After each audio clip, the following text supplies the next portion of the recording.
amando a Cristo. Estamos listos entonces para abrir la palabra de Dios y antes, como siempre, vamos a orar. Querido Dios, gracias por esta oportunidad que tenemos de estar en este ambiente tan maravilloso para poder aprender las enseñanzas de este apóstol que tú levantaste para poder llevar el mensaje para todo el mundo. En su mensaje hay tantas lecciones que tenemos que aprender. En su vida hay cosas que nosotros tenemos que aprender. Y hoy queremos que tu Santo Espíritu pueda guiarnos al conocimiento de tu verdad. Queremos que a través de la vida de este gran apóstol, a través de sus enseñanzas, a través de su entrega completa de su vida, podamos aprender aquello que tú quieres que nosotros también hagamos. Toma nuestro corazón, bendice las personas que están en este momento participando de este programa. Abrázalos fuertemente en el nombre de Jesús. Amén. En el Antiguo Testamento se destaca a Moisés al escribir 5 libros de la Biblia. Y en el Nuevo Testamento se destaca a Pablo al escribir 13 libros. ¿Sabes que Pablo es considerado el mayor teólogo y el más grande misionero del cristianismo? Él también es llamado el apóstol de los gentiles. Sabes que sus escritos pueden confundir a algunos, mientras que otros toman lo que él escribió para hacerle decir lo que nunca dijo. Sin embargo, al analizar de manera profunda sus escritos, vamos a descubrir que todos ellos están en armonía con las Sagradas Escrituras. Conociendo un poquito de su vida, la tradición dice que la apariencia física de él no era tan linda. Su estatura no impresionaba, no tenía un cuerpo fuerte, tenía piernas medias arqueadas, una nariz grande, labios finos y una quijada firme. No tenía elegancia, pero tenía firmeza y tenía poder. Este fue el instrumento de Dios para poder quebrar las barreras que había entre judíos y gentiles. Tú sabes que Pablo fue levantado por Dios para evangelizar el mundo. Y su versatilidad y educación le permitió para que él pueda debatir con los rabinos en las sinagogas, con los magistrados orgullosos en las cortes y con los filósofos allí en sus círculos de conocimiento. Pablo tenía todas las condiciones de encontrar el camino fuera de los preconceptos, fuera del exclusivismo religioso. Por eso es que Dios lo levantó para ese propósito. Ahora, ¿cuáles fueron sus orígenes? Pablo nació más o menos en la misma época de Jesús. Cuando Esteban fue apedreado en el año 34 después de Cristo, Hechos 7:58 dice que Pablo era joven. Y en el mundo griego, joven significa una persona que tiene entre 20 y 30 años. Es más probable que Pablo tenga 30 años, ya que él era miembro del Sanedrín judío, y allí no se aceptaba a menores de 30 años. Entonces, más o menos tenía 30 años en esa época. Y eso significa que mientras Jesús jugaba como niño en las calles de Nazaret, Pablo jugaba allí en las calles de Tarso, que estaba al otro lado de las cordilleras del Líbano.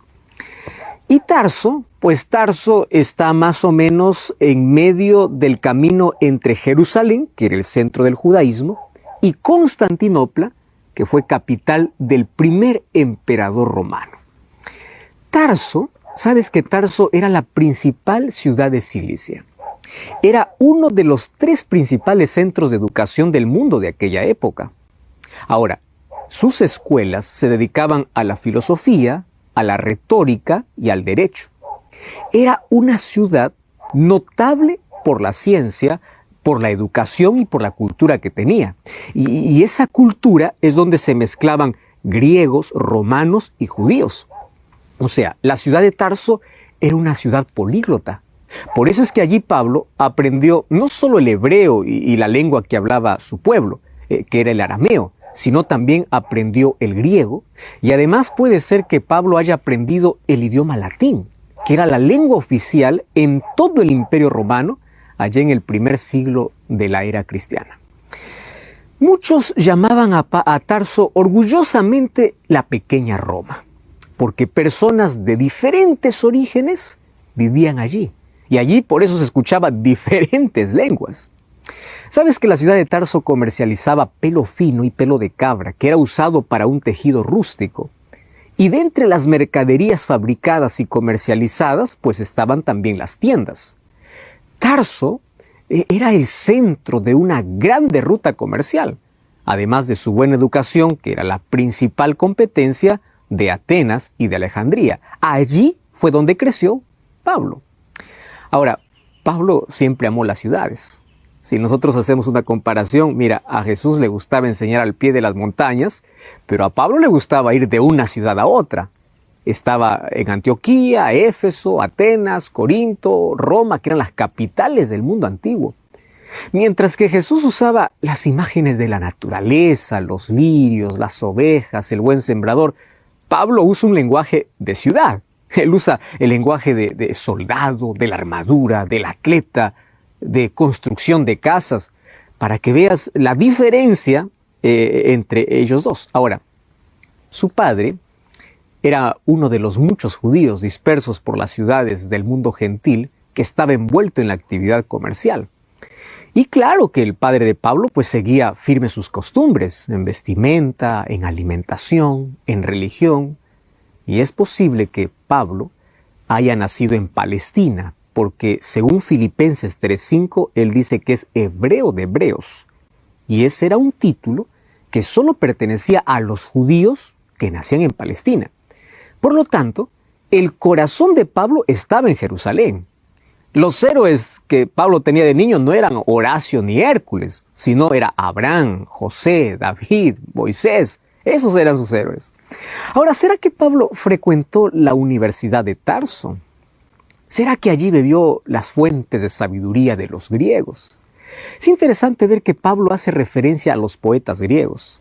Eso significa que él estaba muy familiarizado con la literatura de Grecia. Cuando nosotros vamos a analizar el discurso en Atenas, muestra la capacidad que tenía. Además, recordemos que la Universidad de Tarso era conocida por sus debates. Y esta es una característica marcante en todos los escritos de Pablo. A él le encantaba debatir. Ahora, el centro de formación rabínica judaica pues estaba en Jerusalén. Pablo, cuando tendría sus 13 años, fue enviado para Jerusalén. Probablemente él llegó en el mismo año que Jesús visitó por primera vez a Jerusalén, cuando tenía 12 años. Porque para todo niño con inclinación religiosa, Jerusalén era el centro de todas las cosas. Era el paso de los profetas, era el paso de los reyes, era donde se guardaban las memorias sagradas. Y allí en Jerusalén había un profesor notable, un profesor que dirigía la facultad de Jerusalén en esa época. El nombre de este profesor era Gamaliel. Y Pablo dice que fue educado a sus pies. O sea, todos los judíos aún lo recuerdan como el gran rabino. Era un fariseo fuertemente apegado a las tradiciones. Pero él no era tan intolerante a la cultura griega como algunos fariseos de mente cerrada. Entonces, la influencia de Gamaliel se evidencia en la teología de Pablo. Cada vez que Pablo escribe, pues ve de dónde él bebió toda esa sabiduría. El curso de instrucción de un rabino consistía completamente en el estudio de las Escrituras y de los comentarios que los sabios hacían. Ahora, una cosa interesante. Los alumnos memorizaban las palabras de las Escrituras y de los sabios. Y de esa manera hacían debates sobre los puntos controversiales.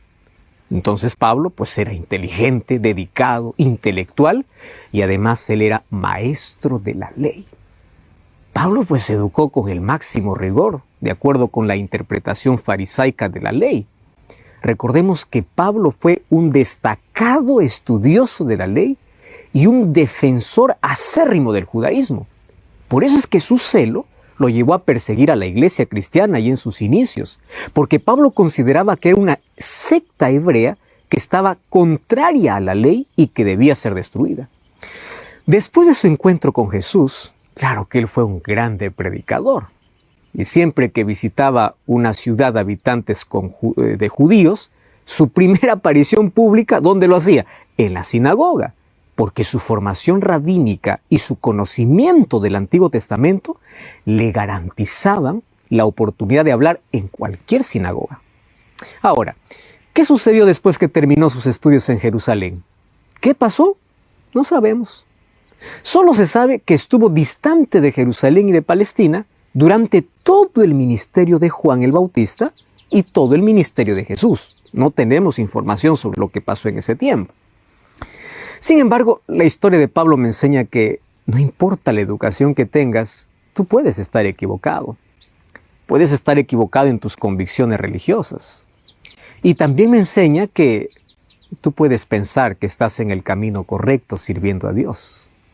Sin embargo, tú puedes estar contra Dios. Sabes que Pablo era sincero en lo que creía. Él siempre pensó que estaba haciendo la voluntad de Dios. Pero quiero que recuerdes, no siempre ser sincero significa estar en la verdad. Hasta que tengas un encuentro personal con Cristo y descubras allí cuál es la voluntad de Dios, ahora recién estarás haciendo la voluntad de Dios. Mientras eso no suceda, tú siempre estarás en contra de Dios.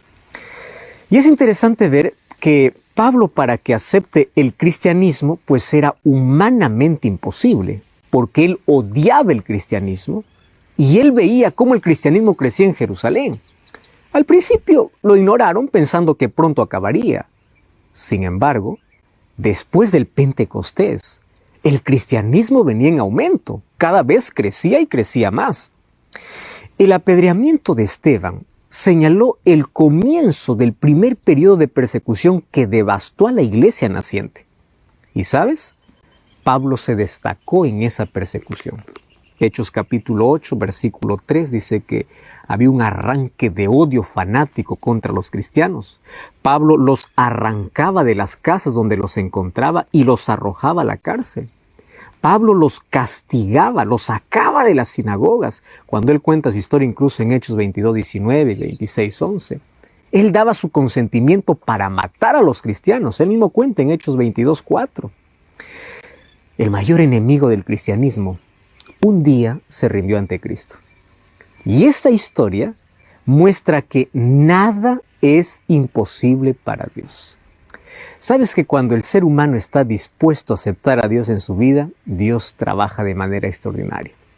Y Dios continúa trabajando en todo corazón de aquel que está dispuesto a aceptarlo como Salvador, porque Él puede transformarlo completamente.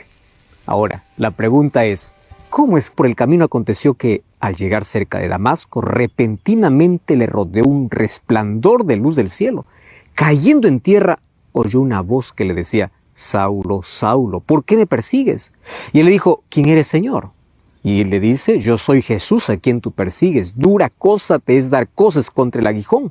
Él, temblando y temeroso, dijo, Señor, ¿qué quieres que haga? Y el Señor le dijo, levántate, entra a la ciudad y se te dirá lo que tienes que hacer.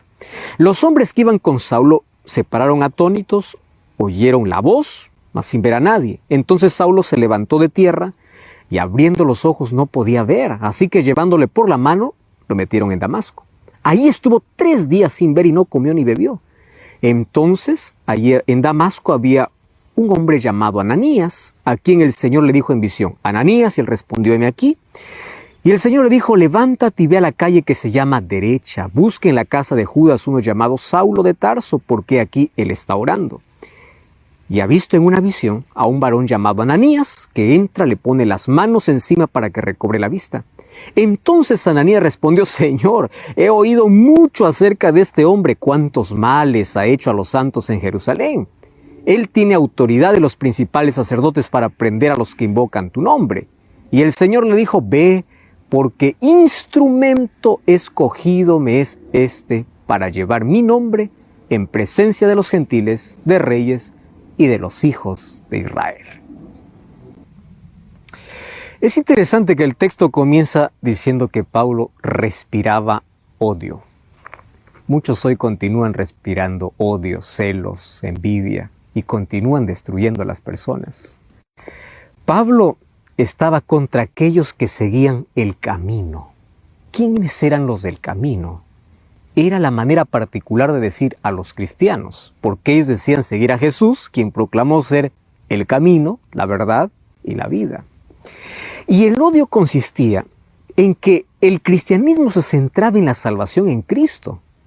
Y esto estaba en contraste con la manera judía de pensar, que se centraba en la ley.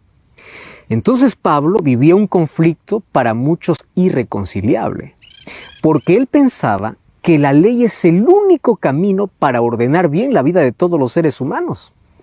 Y es por eso que pensaba que cuanto más destruía a los seguidores del camino que era Cristo, sería mucho mejor.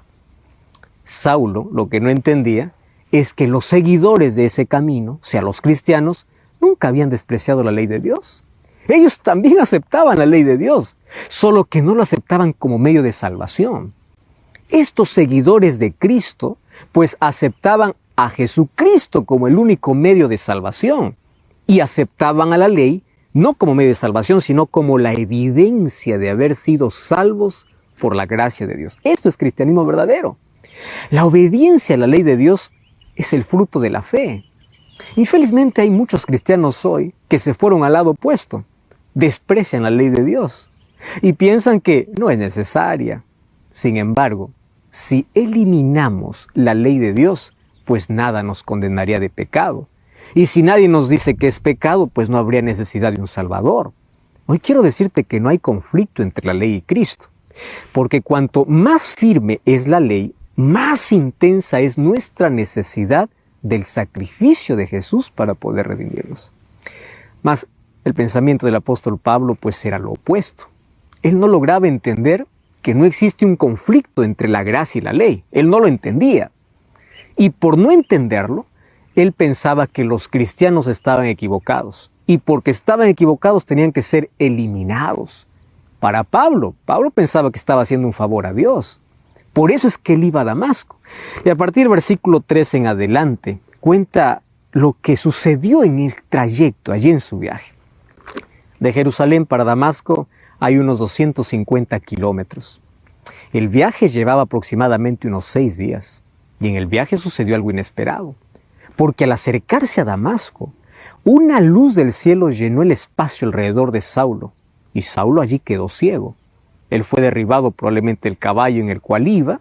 Y cuando estaba allí en el suelo, él escuchó una voz: Saulo, Saulo, ¿por qué me persigues? La pregunta era puntual. Ahora, la mente de Pablo, como siempre, trabajó con suma rapidez y entendió que no eran los cristianos a quienes perseguía, solo que él no lo sabía. Por eso es que su respuesta fue: ¿quién eres, Señor? Y la respuesta de Jesús fue inmediata: yo soy Jesús, a quien tú estás persiguiendo. Dura cosa te es dar cosas contra el aguijón, o sea, estás perdiendo tiempo haciendo ese trabajo. Y Pablo, lleno de miedo, comenzó a temblar. La luz divina inició el proceso de iluminación espiritual que Saulo necesitaba. La luz brillante que se le apareció en pleno día era el rostro de Cristo glorificado. Pablo quedó completamente incapacitado para ver por el efecto del exceso de luz que recibió, pero solamente era una ceguera física, porque ahora él podía ver espiritualmente. Y él, como ahora veía espiritualmente, estaba dispuesto a obedecer. Por eso su respuesta es Señor. Ahora le reconoce como Señor y Dios y le dice: ¿qué quieres que yo haga? Lo que está diciendo es: Señor, hasta aquí hice mi voluntad, pero ahora quiero hacer tu voluntad. Él estaba dispuesto a hacer todo lo que Jesús le mandara, porque en ese instante ya no era más enemigo de Jesús. Ahora creía en él. ¿Sabes que Pablo era un hombre de acción? Al darse cuenta de su error, él no vaciló, él no postergó. Él pidió a Jesús que le diga qué tiene que hacer. Él se dio cuenta de que debía someter su voluntad a la voluntad de Cristo y que debía hacerlo ya, no con palabras, debía hacerlo con acciones. Entonces, el Señor tampoco demoró en aceptarlo. Jesús le dijo: levántate, entra a la ciudad y allí se te dirá lo que tienes que hacer.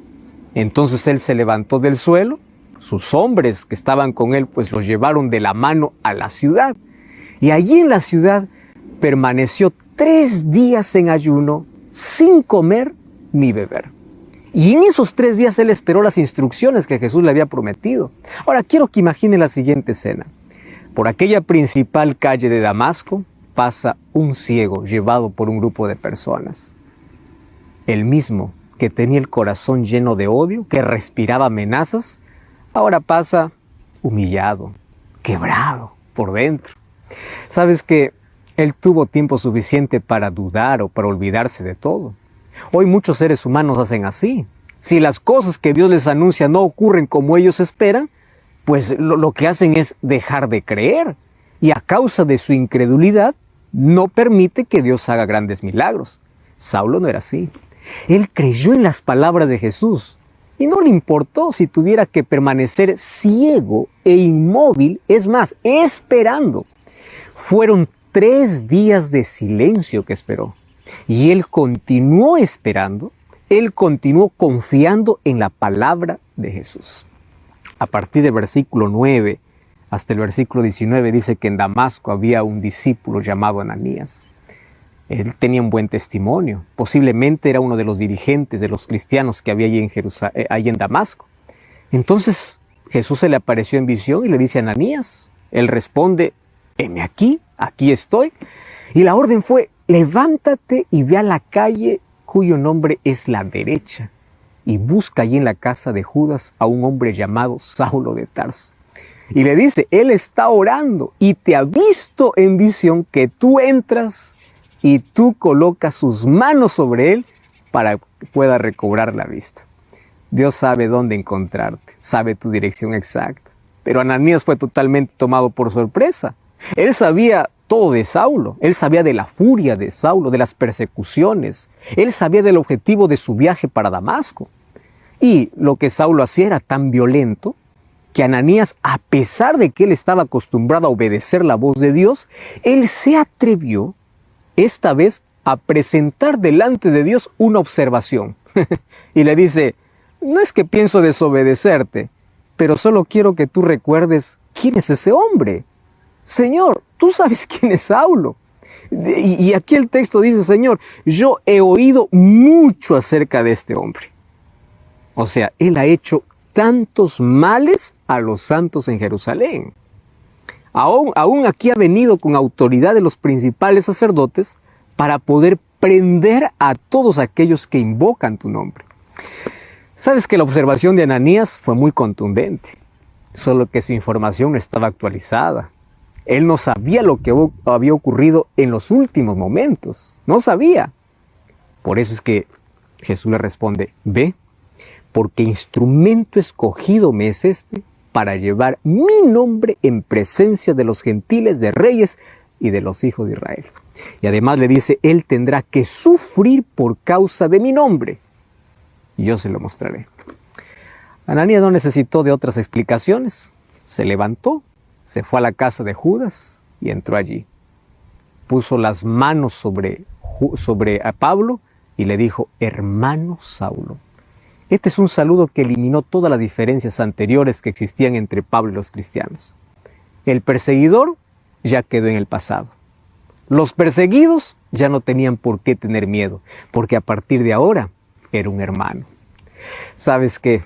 El Señor Jesús le dice a Ananías, aquel que se te apareció en el camino, me ha enviado para que recibas la vista y seas lleno del Espíritu Santo.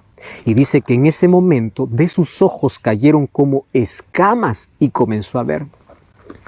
Esto sucede cuando permitimos que el Espíritu Santo abra nuestros ojos espirituales.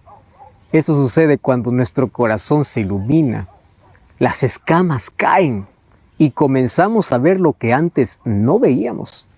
Antes teníamos una visión diferente de la vida, pero ahora nuestra visión cambia. ¿Por qué? Porque nosotros tenemos una ceguera espiritual por causa del pecado.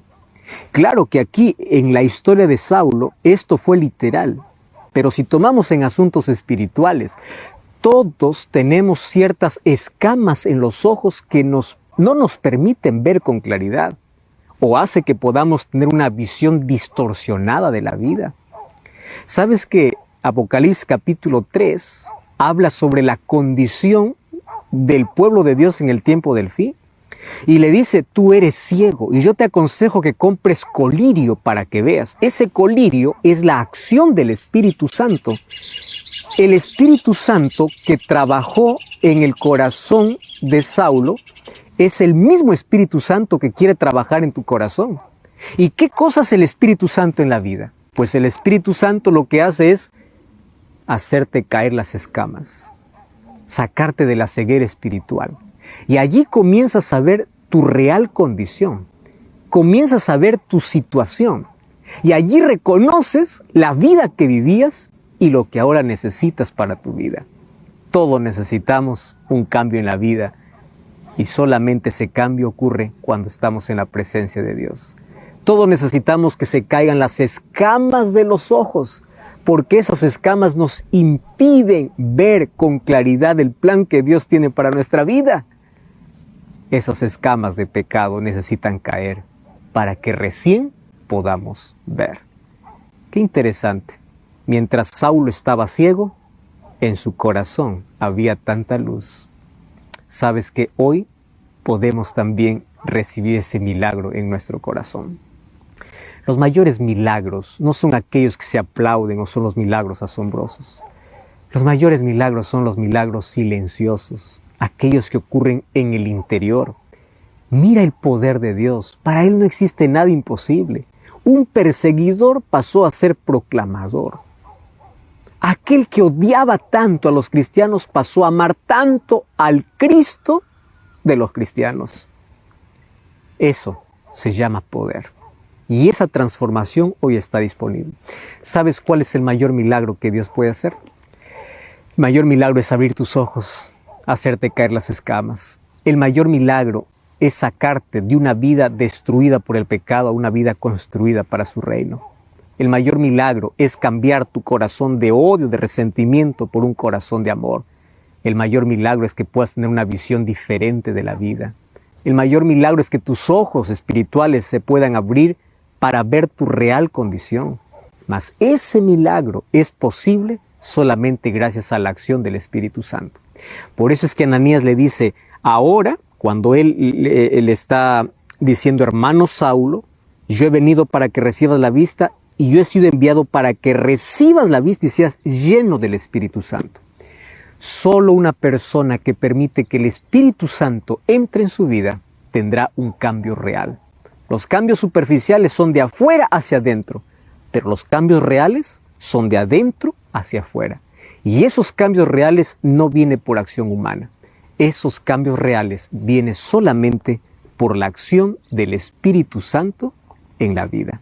¿Cómo es que el Espíritu Santo trabaja? Ahora tenemos que ver ese asunto.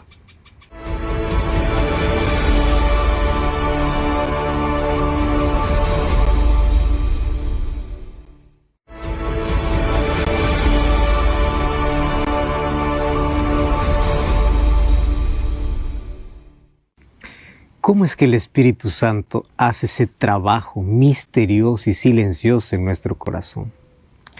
Un diálogo que tuvo Jesús con Nicodemo le dijo así: el viento tú no sabes de dónde viene ni a dónde va, pero tú puedes ver sus efectos. Así es aquel que es nacido del Espíritu Santo. ¿Sabes qué significa? Que el Espíritu Santo, cuando nos convence de pecado, comienza un trabajo silencioso, misterioso. Nadie lo puede entender. Las personas comienzan a cambiar de manera natural. No es un fruto forzado, es un fruto natural. Eso es lo que el Espíritu Santo hace en el corazón de las personas que le permite actuar. Hay un texto extraordinario en el Antiguo Testamento, en el libro de Ezequiel capítulo 36, versículo 26, donde es la promesa de Dios. Y dice así: os daré un corazón nuevo y pondré mi espíritu dentro de vosotros y quitaré de vuestra carne el corazón de piedra y os daré un corazón de carne. Esta era la experiencia de Pablo. Pablo tenía un corazón de piedra, un corazón endurecido, y una de las cosas que hace el pecado en nuestra vida es endurecer nuestro corazón. Y tú puedes decir, pastor, ¿qué significa endurecimiento de corazón? ¿Está hablando del órgano que bombea sangre? No, estoy hablando de la mente. La mente cada vez se cierra a la influencia del Espíritu Santo. Y esto es peligroso, porque un momento llegas a perder la sensibilidad. La promesa de Dios es: yo cambiaré tu mente, yo pondré un espíritu nuevo, yo quitaré de tu corazón, de tu vida, aquella incredulidad, aquella dureza, te daré una mente renovada. Y al poner mi espíritu en vosotros, dice el versículo 27, haré que andéis en mis estatutos y guardaréis mis preceptos. O sea, la obediencia natural, la respuesta que Pablo dio para Jesús, ¿qué quieres que haga?, no era lo que Pablo podía hacer con sus fuerzas, era la acción del Espíritu Santo en su vida, porque solamente se puede obedecer cuando tenemos el poder del Espíritu Santo.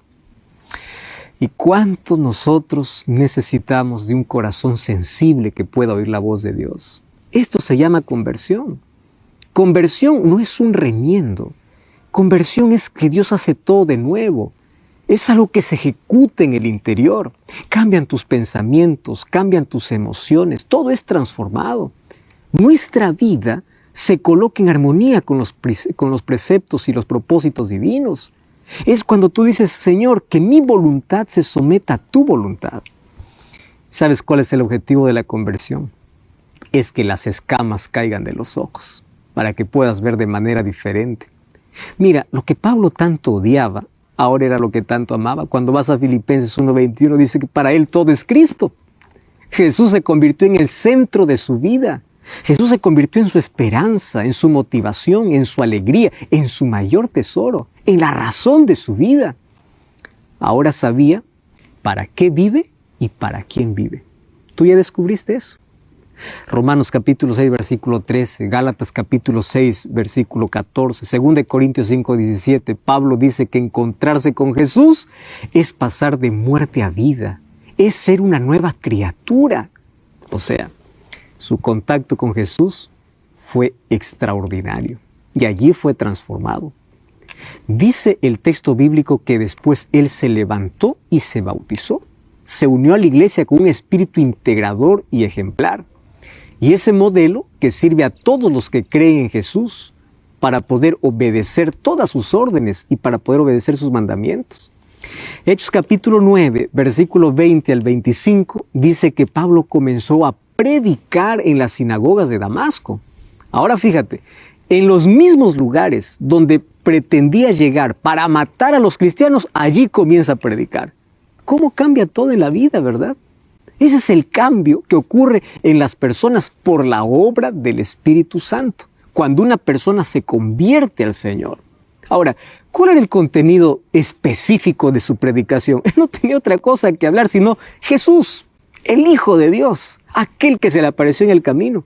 Y sus oyentes, dice la Biblia, que con asombro le decían: ¿no es este el hombre que en Jerusalén asolaba a los que invocaban el nombre de Jesús? Y la respuesta, ¿cuál era? Sí, yo soy.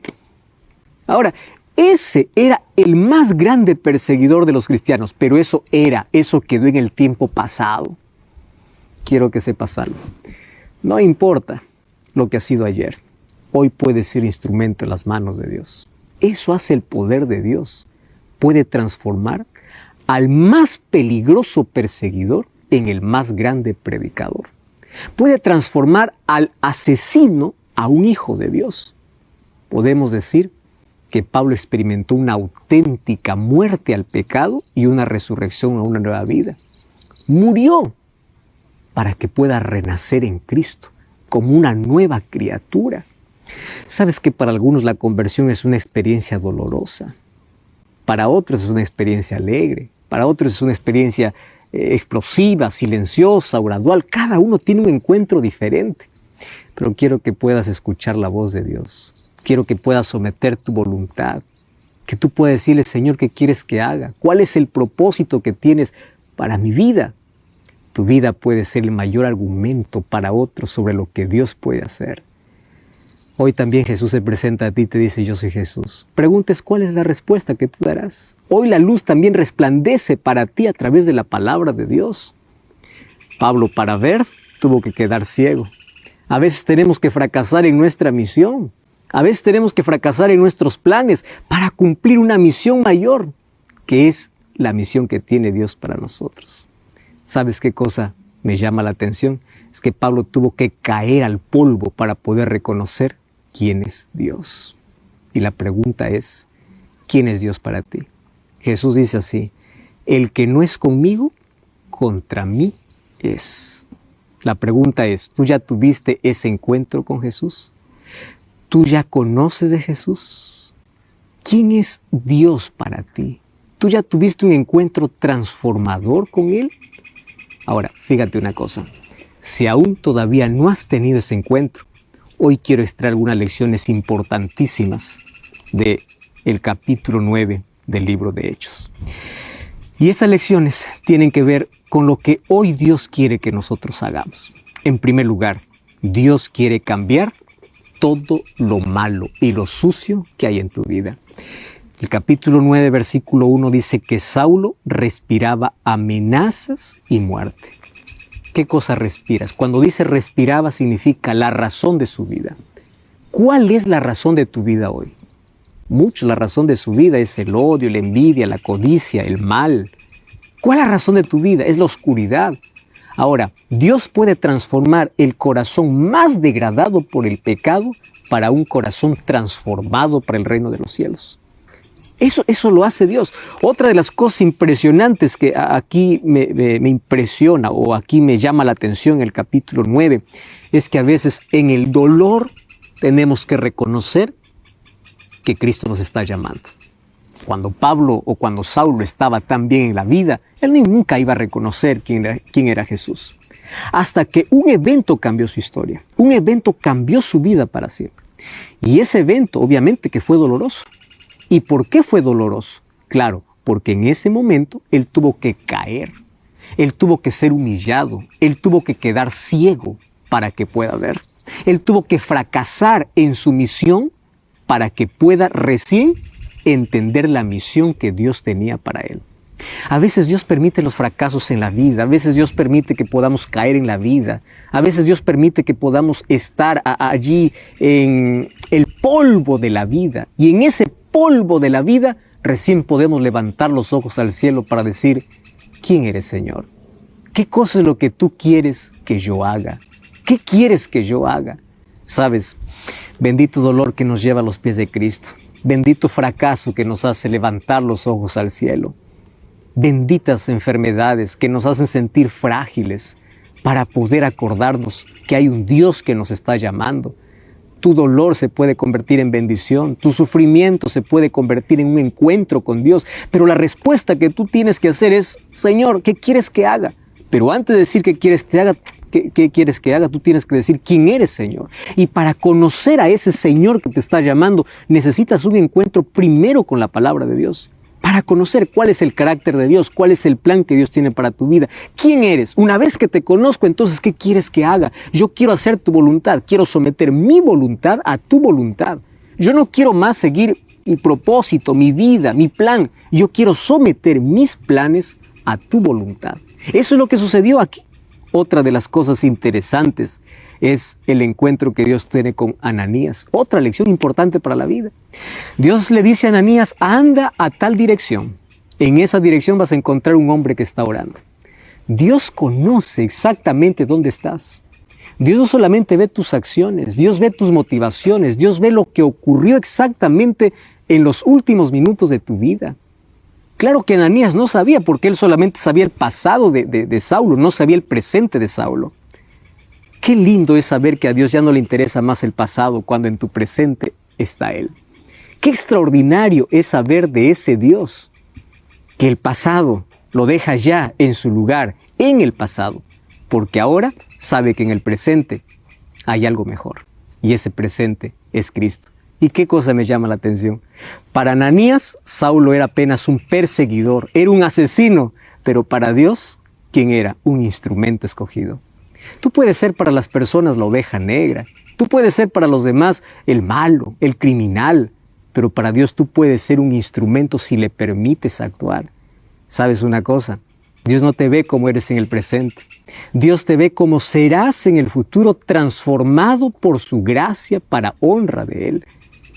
¿Cómo es posible que un asesino pueda ser un instrumento de Dios? Claro, tiene que pasar por el proceso de transformación. Y ese proceso de transformación ocurre cuando tenemos un encuentro real con Dios.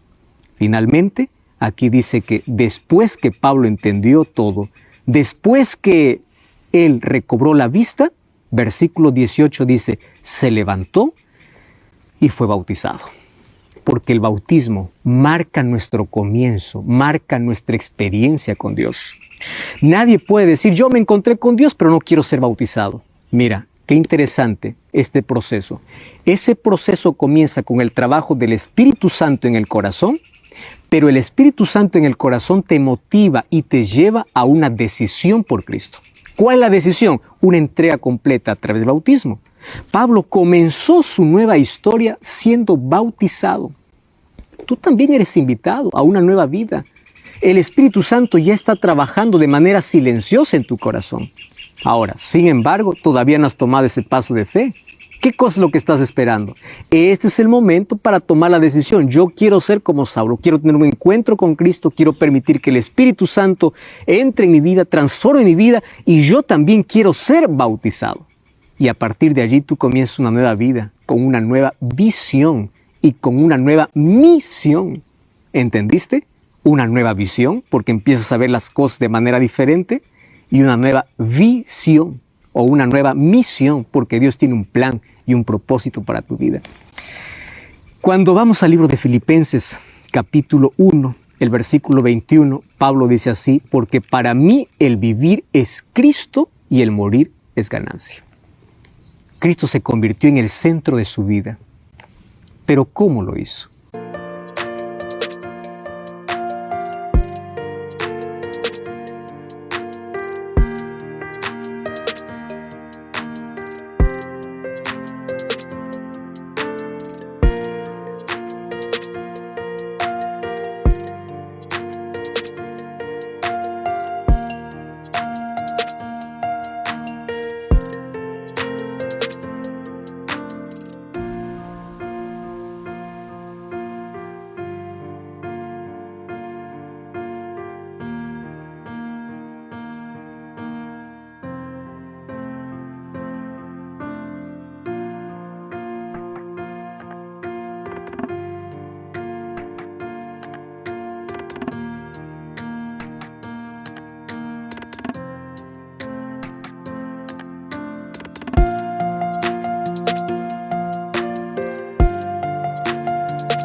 Filipenses capítulo 3, versículo 8, o versículo 7 y versículo 8 dice así. Por cuántas cosas eran para mí ganancia, las he estimado como pérdida por amor de Cristo. ¿Estás entendiendo ese texto? Versículo 8. Y ciertamente aún estimo todas las cosas como pérdida por la excelencia del conocimiento de Cristo Jesús mi Señor, por amor del cual lo he perdido todo. Pero todo lo tengo por basura para ganar a Cristo. Probablemente este sea uno de los textos más fuertes donde Pablo expresa la pérdida y la ganancia. ¿Qué cosa perdió Pablo? Probablemente influencia, poder, familia. Perdió muchas cosas. Pero él dice así, comparando lo que